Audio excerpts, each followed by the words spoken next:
मुझे ऐसा कोई साधन नहीं दिखता जो मेरी इंद्रियों को सुखाने वाले इस शोक को दूर कर सके। स्वर्ग पर देवता के आधिपत्य की तरह इस धन धान्य संपन्न सारी पृथ्वी पर निष्कंटक राज्य प्राप्त करके भी मैं शोक को दूर नहीं कर सकूंगा।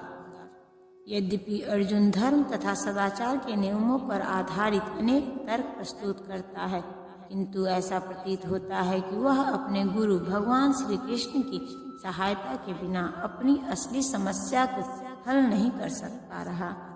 वह समझ गया था कि उसका तथाकथित ज्ञान उसकी उन समस्याओं को दूर करने में व्यर्थ है जो उसके सारे अस्तित्व को सुखाए दे रही थी।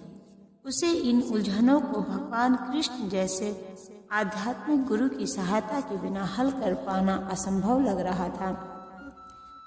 शैक्षिक ज्ञान, विद्वता, उच्च पद, ये सब जीवन की समस्याओं का हल करने में व्यर्थ है। यदि कोई इसमें सहायता कर सकता है तो वह है एकमात्र गुरु। अतः निष्कर्ष यह निकला कि गुरु जो 100% कृष्ण भावना भावित होता है वही एकमात्र प्रामाणिक गुरु है और वही जीवन की समस्याओं को हल कर सकता है।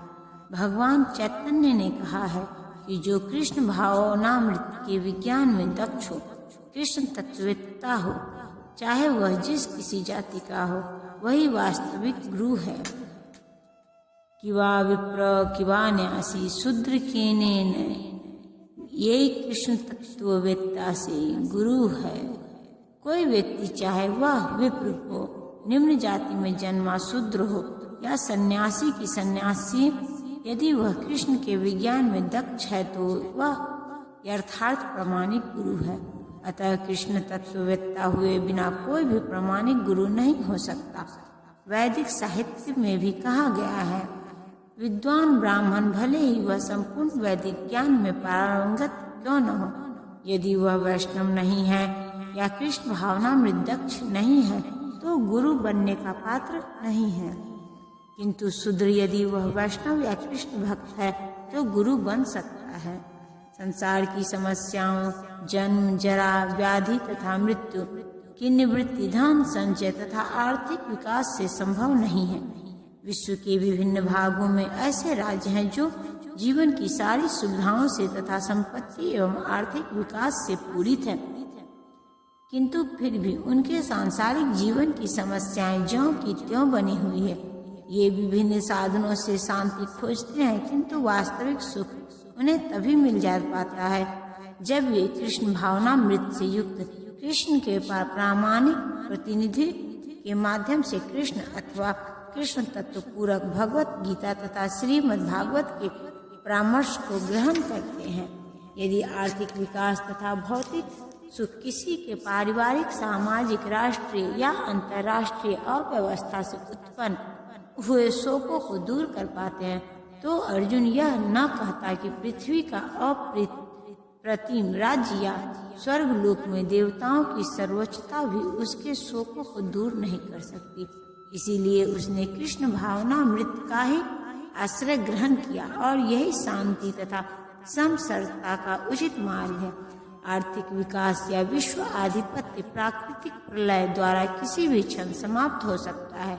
यहाँ तक कि चंद्रलोक जैसे उच्च लोकों की यात्रा भी, जिसके लिए मनुष्य प्रयत्नशील है, एक झटके में समाप्त हो सकती है। भगवत गीता इसकी पुष्टि करती है। जब पुण्य कर्मों के फल समाप्त हो जाते हैं तो मनुष्य सुख के शिखर से जीवन के निम्नतम स्तर पर गिर जाता है। इस तरह से विश्व के अनेकों राजनीतिज्ञों का पतन हुआ है।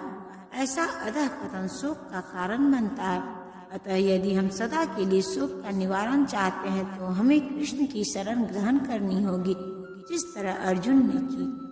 अर्जुन ने कृष्ण से प्रार्थना की कि वे उसकी समस्या का निश्चित समाधान कर दे और यही कृष्ण भावनामृत की विधि है।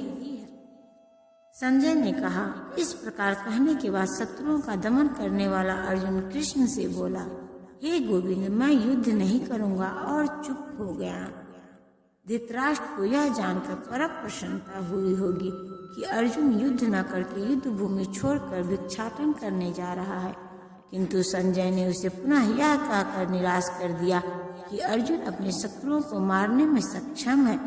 यद्यपि कुछ समय के लिए अर्जुन अपने पारिवारिक स्नेह के प्रति मिथ्या शोक से अभिभूत था, किंतु उसने शिष्य रूप में अपने गुरु श्री कृष्ण की शरण ग्रहण कर ली। इससे सूचित होता है कि शीघ्र ही वह इस शोक से निवृत्त हो जाएगा और आत्म साक्षात्कार या कृष्ण भावनामृत के पूर्ण ज्ञान से प्रकाशित होकर पुनः युद्ध करेगा। इस तरह धृतराष्ट्र का हर्ष भंग हो गया।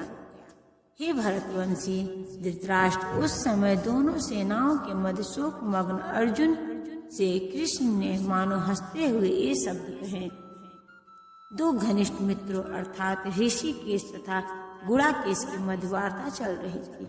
मित्र के रूप में दोनों का पद समान था, किंतु इनमें से एक स्वेच्छा से दूसरे का शिष्य बन गया।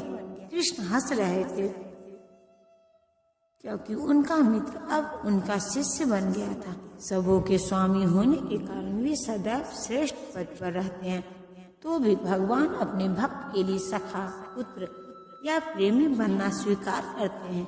किंतु जब उन्हें गुरु रूप में अंगीकार कर लिया गया तो उन्होंने तुरंत गुरु की भूमिका निभाने के लिए शिष्य से गुरु की भांति गंभीरता पूर्वक बातें की, जैसा कि अपेक्षित है। ऐसा प्रतीत होता है कि गुरु तथा शिष्य की यह वार्ता दोनों सेनाओं की उपस्थिति में हुई, जिससे सारे लोग लाभान्वित हुए। अतः भगवत गीता का संवाद किसी एक व्यक्ति, समाज या जाति के लिए नहीं, अपितु सबों के लिए और उससे सुनने के लिए शत्रु या मित्र समान रूप से अधिकारी हैं। श्री भगवान ने कहा, तुम पंडित्य पूर्ण वचन कहते हो, उनके लिए शोक कर रहे हो जो शोक करने योग्य नहीं है। जो विद्वान होते हैं वे न तो जीवित के लिए न ही मृत के लिए शोक करते हैं। भगवान ने तत्काल गुरु का पद संभाला और अपने शिष्य को अप्रत्यक्षता मूर्ख कहकर डांटा।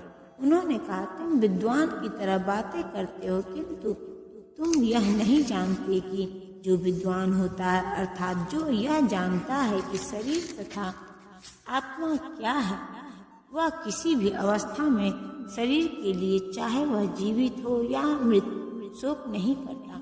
अगले अध्यायों से यह स्पष्ट हो जाएगा कि ज्ञान का अर्थ पदार्थ तथा आत्मा एवं इन दोनों की विनायक को जानना है। अर्जुन का तर्क था कि राजनीति या समाज नीति की अपेक्षा धर्म को अधिक महत्व मिलना चाहिए, किंतु उसे यह ज्ञात न था कि पदार्थ, आत्मा तथा परमेश्वर का ज्ञान धार्मिक सूत्रों से भी अधिक महत्वपूर्ण है। और चूंकि उसमें इस ज्ञान का अभाव था, अतः उसे विद्वान नहीं बनना चाहिए। और चूंकि वह अत्यधिक विद्वान नहीं था, इसीलिए वह शोक के सर्वथा अयोग्य वस्तु के लिए शोक कर रहा था। यह शरीर जन्मता है और आज या कल इसका विनाश निश्चित है। अतः शरीर उतना महत्वपूर्ण नहीं है जितना कि आत्मा है। जो इस तथ्य को जानता है वही असली विद्वान है और उसके लिए शोक का कोई कारण नहीं हो सकता। ऐसा कभी नहीं हुआ कि मैं न रहा हूँ या तुम न रहे हो, अथवा ये समस्त राजा न रहे हो, और न ऐसा है कि भविष्य में हम लोग नहीं रहेंगे।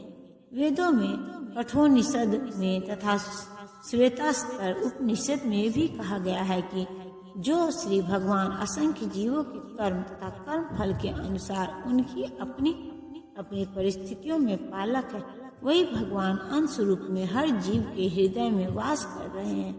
केवल साधु पुरुष जो एक ही ईश्वर को भीतर बाहर देख सकते हैं, पूर्ण एवं शाश्वत शांति प्राप्त कर पाते हैं।